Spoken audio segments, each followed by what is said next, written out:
नमस्कार, मैं हनुमान पुनिया और आप देख रहे हैं अपनी न्यूज़। एक तरफ सरकार और प्रशासन कह रहा है कि सोशल डिस्टेंसिंग इस लॉकडाउन के दौरान जो कोरोना संक्रमण है इसकी रोकथाम के लिए इस तरह से ये करना है, लेकिन दूसरी तरफ चोपटा तहसील के अंदर किसी भी तरह की कोई इंतजामात ना तो प्रशासन की तरफ से है, तहसील प्रशासन की तरफ से, और ना ही पुलिस प्रशासन की तरफ से पहले से कोई इंतजाम किए गए। इतनी ज़्यादा भीड़ यहाँ पर एकत्रित थी कि जिसकी वजह से जब इसकी सूचना पुलिस को मिली तो पुलिस को बाकायदा यहाँ पर आने के बाद और इनको जो सोशल डिस्टेंसिंग के जो नियम है उन नियमों के अनुसार उनको लाइन में लगाया गया।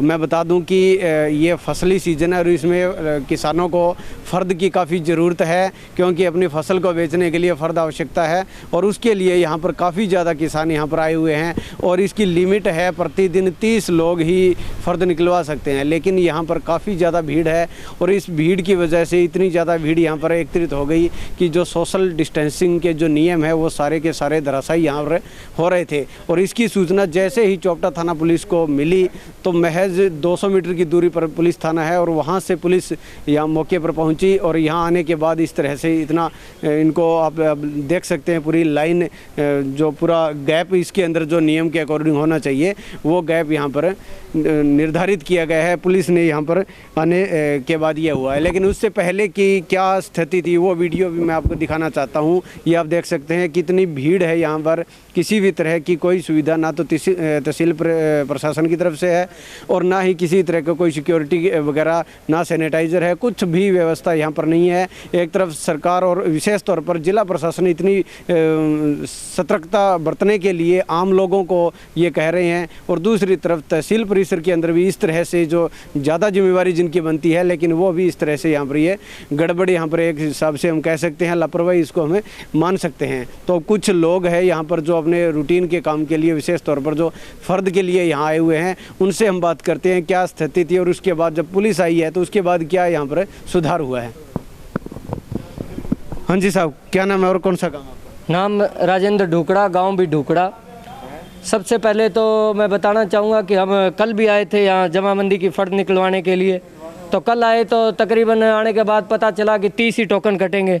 तो मैंने उनसे बातचीत करी कि 30 टोकन कटेंगे तो उसके बाद जो किसान आएंगे जिनको इतनी इतनी लंबी लाइन में सारा दिन यहाँ लगने पड़ेगा, तो उसके बाद 30 के बाद उनका क्या होगा। बोले कि जी वो अगले दिन आएँ और टोकन कटवाएँ। तो अगले दिन जब हम आए तो सुबह तकरीबन, क्योंकि 9 बजे तहसील का समय होता है, 9 बजे तहसील खुलने का समय होता है, तो पहले आए तो पहले से ही लोग बाग यहाँ पर इकट्ठे हुए थे। तो मैंने आते ही पूछा भी 30 टोकन कटने कितने हो गए, तो बोले कि यहाँ तो 20-22 हो गए। तो मैंने कहा भी मेरा नंबर लगाओ इसके अंदर। फिर मैंने यहाँ जो कर्मचारी थे मैंने उनसे बात की कि बताइए यहाँ इतने लोग इकट्ठे हो गए हैं, आप टोकन काटना कब शुरू करेंगे। तो वो बोले कि हम हमारे तहसीलदार से बात कर रहे हैं, जब वो आएंगे तब टोकन काटेंगे। आप ऐसे करो लिस्ट में लिख दो, जितने लिस्ट में नाम लिख दिए हैं उन लोगों को जो है हम जमाबंदी की फ़र्द दे देंगे, बाकी लोगों को तहसीलदार आने के बाद या जैसी गाइडलाइन आएगी उसके बाद करेंगे। तो फिर उसके बाद क्या हुआ कि उन लोगों को बाहर बैठा दिया, जैसे क्योंकि सोशल डिस्टेंसिंग मेंटेन करनी थी। यहाँ तो कोई किसी भी प्रकार की व्यवस्था थी नहीं, ना यहाँ कोई सैनिटाइज़र है, ना पीने के लिए कुछ पानी नहीं, कुछ नहीं, कोई व्यवस्था किसी भी प्रकार की नहीं। सब लोग दुखी हो रहे थे। तो हमने कहा भी चलो थोड़े साइड में बैठ जाते हैं, क्योंकि छाँव गेट जब तक खुलेगा नहीं, काम शुरू नहीं होगा, तब तक यहाँ बाहर खड़े रहने पड़ेगा।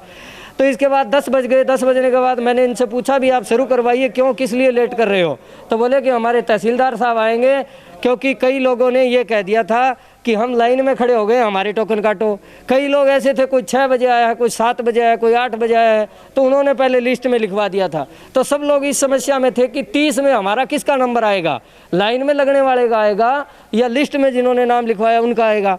तो मेरी तो यही गुजारिश है कि आज तो जो लिस्ट बनाई है उसके हिसाब से 30 के 30 लोगों को जमाबंदी की फ़र्द दी जाए। इसके अलावा हमारे तहसीलदार साहब आ गए हैं यहाँ पर, मैं उनसे भी गुजारिश करूँगा कि वो जो है बाकी लोगों को भी प्रशासन से, डीसी साहब से बात करके तुरंत सभी लोगों को जो है जमाबंदी की फ़र्द मुहैया करवाए। और कल से सरकार से हम अनुरोध करना चाहेंगे कि क्योंकि ये बड़ा एरिया है और अब फसल बेचने का सीज़न चल रहा है, मंडियों में किसान को फसल बेचने के लिए एक तो जमाबंदी की फ़र्द चाहिए सबसे पहले, फिर उसके बाद पटवारी के पास जाना पड़ता है। जब यहाँ तहसील में 30 लोगों को मिलेगी तो इतने गाँव, इस तहसील के अंदर 50-52 गाँव पड़ते हैं, तो जब 30 ही लोगों को मिलेगी तो एक गांव के पीछे एक आदमी का नंबर नहीं आ रहा। तो फिर किस प्रकार का यहाँ पर नियम है, किस प्रकार का सिस्टम है। इससे अच्छा हम सरकार से गुजारिश करेंगे कि कम से कम या तो टेलीफोनिकली सुविधा अपनाई जाए या फिर वहाँ पर मंडियों के अंदर केवल फोटोस्टेट से काम चलाया जाए किसान की फर्द की। जब यहाँ से ओरिजिनल लेंगे तो या तो 300-400 किसानों को जो है टोकन दिए जाएँ। इसी सुविधा के लिए हम लोग लाइनों में लगे हुए हैं। इसके अलावा यहाँ पर ये जो सुविधा है, जो कोरोना के संक्रमण के संबंध में जो एक सोशल डिस्टेंसिंग की जो बात थी, लेकिन यहाँ पर पुलिस आई है, किस लिए आई है, क्या दिक्कत यहाँ पे आई थी? ये पुलिस इसलिए आई थी कि मैंने आते ही यहाँ पूछा कि जो किसान हैं, ये इतने लोग लाइन में खड़े हैं, कोई सोशल डिस्टेंसिंग इनके बीच में, यहाँ कोई प्रशासन का कोई अधिकारी, कोई कर्मचारी, कोई ना कोई तो सिस्टम होना चाहिए जिससे लोगों को तकलीफ ना हो। लोग इसलिए धक्का मुक्की कर रहे थे कि कहीं उनका 30 नंबर से बाहर ना हो जाए, क्योंकि कल ही खाली चले गए, आज ही खाली चले गए। जब 30 नंबर में नंबर नहीं आएगा तो उनको आज भी खाली जाना पड़ेगा। अब आज क्योंकि इतना संकट की स्थिति है, लोगों के पास पैसे नहीं है, कोई 500 रुपये किराए से आता है, कोई 200 रुपये किराए से आता है। आम आदमी है, सबके पास खर्चने के लिए पैसा है नहीं जेब के अंदर, तो इसलिए लोग थोड़ी सी धक्का मुक्की कर रहे थे। लेकिन बाद में सब ठीक हो गया, समझाने के बाद में पुलिस प्रशासन भी आया, क्योंकि ये स्थिति भांपने के बाद अब तहसीलदार साहब भी आ गए हैं। तो ये दिक्कत यहाँ पर है, पुलिस बाकायदा यहाँ पहुँची है और सोशल डिस्टेंसिंग जो यहाँ पर लागू करवाया गया है वो पुलिस की मदद से हुआ है। लेकिन जो तहसील प्रशासन है उनकी तरफ से ऐसा पहले से कोई इंतज़ाम नहीं किया गया है। कुछ और लोग हमारे साथ हैं, उनसे भी हम बात करते हैं। हाँ जी, क्या नाम है आपका? राजेश जोरिया, गाँव डिंग मंडी। क्या यहाँ पर आप किस पर्पज़ के लिए आए हो? यहाँ जी हम जुआ मंदी की फर्द निकलवाना आए जो डिंग मंडी में बैंक में देनी है। तो यहाँ किस तरह का क्या माहौल था जो पुलिस आई है उससे पहले? सुबह जो पहले कल भी आया था मैं, तो उस वक्त ये निर्देश थे कि 30 ज़मींदारों को ही फर्द दी जाएगी, तो 30 से फालतू नहीं मिलेगी। तो जिनको कल 30 की मिलनी थी वो 30 की मिल गई, जो कल 30 से ऊपर थे वो रह गए। तो उनको ये कहा गया है भी कल सुबह आना। तो सुबह ज़मींदार जो है वो जल्दी आके यहाँ अपना लिस्ट में नाम लिख दिया। लिस्ट में नाम लिखने के बाद अपना तहसील क्षेत्र से बाहर बैठ गया, दूर दूर अपनी दूरियों पे बैठ गया। लेकिन थोड़ी देर बाद क्या हुआ कि इन्होंने ये कहा कि लिस्ट नहीं चलेगी, लाइन चलेगी। तब ज़मींदारों में क्या हड़कंप मचा और वो लाइनों में लगने लगे कि मेरा नंबर ना रह जाए। दूसरी बात मैं ये कहना चाहूँगा कि आपके माध्यम से कि जो ज़मींदार भाई हैं वो सारे ही अपने रूल को फॉलो कर रहे हैं। उनको समस्या तब आ रही है जब यहाँ पे जो इजामात है, जो यहाँ प्रबंध है वो प्रॉपर नहीं है। अगर ये दो तीन जगह जो है जो फ़र्द की जो रिक्वायरमेंट चल रही है वो गलत चल रही है। मेन क्या चल रहा है कि जो बैंक है, एक बैंक का अभी सामने आया था कि वो बैंक कह रहा है कि उसके ज़मींदार के पैसे आगे KCC खाते के अंदर, सरसों बेची उसने, उसके खाते में KCC के पैसे आ गए। तो वो कहता भी तू एक तो पहले नो ड्यूज़ लेके आ सभी बैंकों से, वो नो ड्यूज़ लेके आएगा, फिर कहता है तू जमाबंदी की फ़र्द ले गया, फिर तेरे को पैसे मिलेंगे। तो ये कौन सा कोई उचित कदम नहीं है। अगर उसका लोन उसी बैंक में है, फिर बाकी बैंकों से क्यों वो नो ड्यूज़ मांग रहा है और क्यों फ़र्द मांग रहा है? जब उसने लोन ही कर रखा है, उसका पेमेंट जो आई हुई है, जो सरसों की फसल के पैसे हैं उसको दे निकाल के, इसको क्यों यहाँ भेजा जा रहा है? एक तो उसकी समस्या वो आ रही है। दूसरी, जो ज़मींदार है वो अपना नरमा बेचने की कोशिश कर रहा है। जो नरमा आज उसका अक्टूबर नवंबर का नरमा घर पड़े है वो आज बेचने की कोशिश कर रहा है। तो जो CCI है जो उसको फ़र्द मांग रही है, उससे फ़र्द मांगने की ज़रूरत क्या है? वो पटवारी के पास जाए और उसको जो गिरदावरी नकल दे दे और उसके हिसाब से वो नरमा खरीदे। उसका कोई औचित्य ही नहीं बनता जमाबंदी मांगने का। इस कारण से ये समस्या आ रही है। मेन लगभग जो ज़मींदार हैं वो या तो अपने सरसों के पैसे निकलवाने के लिए या अपने जो नरमे की फसल बेचने के लिए दुखी है। बाकी सभी ज़मींदारों ने अपने डिस्टेंसिंग भी बनाई हुई थी और प्रॉपर तरीके से सेफ्टी भी किए हुए हैं। सभी ने अपने मास्क लगा रखे हैं, जो लगा रखे हैं।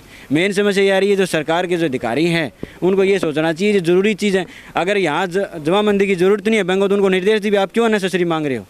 जो ज़रूरत ही नहीं क्यों मांग रहे हो आप इस चीज़ को? तो ये यहाँ पर स्थिति बनी हुई है। सुबह से ही काफ़ी ज़्यादा भीड़ थी और उसके बाद पुलिस प्रशासन यहाँ पहुँचा। तहसील परिसर की तरफ से भी बाद में तहसीलदार, जो नायब तहसीलदार हैं वो भी बाद में आए हैं और लोगों को गाइड किया है कि किस तरह से सोशल डिस्टेंसिंग बनाकर मेंटेन रखकर यहाँ पर अपना जो भी रूटीन का काम है वो करवाना है।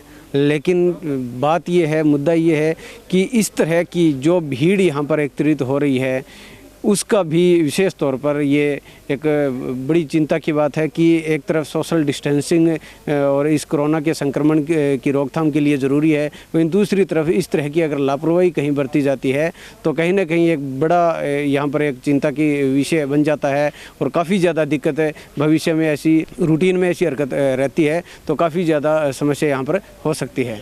चोपटा थाना पुलिस यहाँ पहुँची थी, पूरी भीड़ थी और उसको मेंटेन रखने के लिए तो यहाँ पहुँचे थे। तो पुलिस के जो कर्मचारी हैं वो हमारे साथ हैं, उनसे हम बात करते हैं। जी सर, किस लिए आपको यहाँ तहसील में आना पड़ा? ये भीड़ की वजह से आ रहे हैं, जो ये डिस्टेंस बनवाने के लिए आए हुए हैं। जो अपना यहाँ से टेलीफोन गया था, भाई भीड़ लगी हुई है, धक्का मुक्की कर रहे हैं, उसके लिए आए। फिर आने के बाद व्यवस्था? अब हाँ, व्यवस्था ठीक हो गई है, आपके सामने है, जो लाइन लगा रखी है। इनको समझा दिया है भाई अगर 30 आदमियों को आज टोकन मिल रहे हैं तो वो 30 आदमी काम करें, ठीक है ना। सरकार की जो हिदायतें हैं उसके हिसाब से चल रहे हैं और भीड़ ना करें। नायब तहसीलदार महेंद्र सिंह भी हमारे साथ हैं। इसी तहसील के अंदर इनकी ड्यूटी है और इसी तहसील के अंदर ये यहाँ पर भीड़ जमा थी जो आपने अभी तक देखा है। जी नायब साहब, ये इतनी भीड़ की क्या वजह मानते हो, क्यों इतनी भीड़ हुई जिसकी वजह से पुलिस को यहाँ पर आना पड़ा? इन लोगों को बहुत बार समझा ली भाई, नर में सरसों के लिए कोई फर्क नहीं मांगता, सब के देश हैं, कोई नहीं मांगेगा, फिर भी ये मानते ही नहीं। सोशल डिस्टेंसिंग बनाए रखने के लिए सरकार की और प्रशासन की तरफ से काफ़ी ज़्यादा प्रयास किए जा रहे हैं और काफ़ी ज़्यादा आदेश हैं, लेकिन यहाँ आपकी तहसील के अंदर हमने देखा ना तो किसी तरह का कोई आपका जो स्टाफ है वो मेंटेन रख पा रहे थे इनको भीड़ को, और ना ही यहाँ पर किसी भी तरह का कोई सैनिटाइज़र का प्रयोग कर रहे हैं। साबुन पड़ी है, पानी की टंकी पड़ी है। कौन बताएगा इनको? ये पड़ी सामने बिल्कुल है, पता है सबको, लेकिन नए आ रहे हैं उनको क्या पता? सबको पता है जी। हाँ, दिल्ली ही सात दिन बैठे हुए थे, अभी देख लें 10 आदमी यहाँ इकट्ठे हो जाते हैं। 20 पे तो हाथ जोड़ के मैंने समझा लिया इनको, भाई गैप में बैठा करो, बोले कि इनको नहीं हुआ जी। तो यहाँ ये जो कह रहे हैं कल भी काफ़ी भीड़ थी और वो टोकन वाला जो चक्कर था, कल 30 से ज़्यादा लोग आए थे, उनको ये बोला गया था अभी आज सुबह आ जाएंगे। आज जब आए तो उनको पहले तो कह दिया लिस्ट बना के दे दो, बाद में कह दिया कि आप लाइन के हिसाब से लगो। लिस्ट बना के इनको कई बार लिस्ट पे झगड़े हो जाते हैं ये आपस में। कोई आदमी 10 आदमी नाम लिख देते, कोई 20 का ले, लिस्ट 2 आदमी लेके आ जाएंगे। इसलिए जो लाइन में 30 आदमी लगेंगे 30 ही को नकल मिलेगी। आपके यहाँ के स्टाफ की तरफ से किस तरह से मेंटेन किया जा रहा है इस भीड़ को जो अलग अलग रखने के लिए, पूरा इस जो संक्रमण की रोकथाम के लिए, तो डिस्टेंसिंग किस तरह से करवाई जा रही है? बिल्कुल डिस्टेंसिंग करते हैं, दूर दूर बैठाते हैं सबको ही। एक बेंच पे 2 ही आदमी बैठते हैं जबकि 6 की सीटिंग है।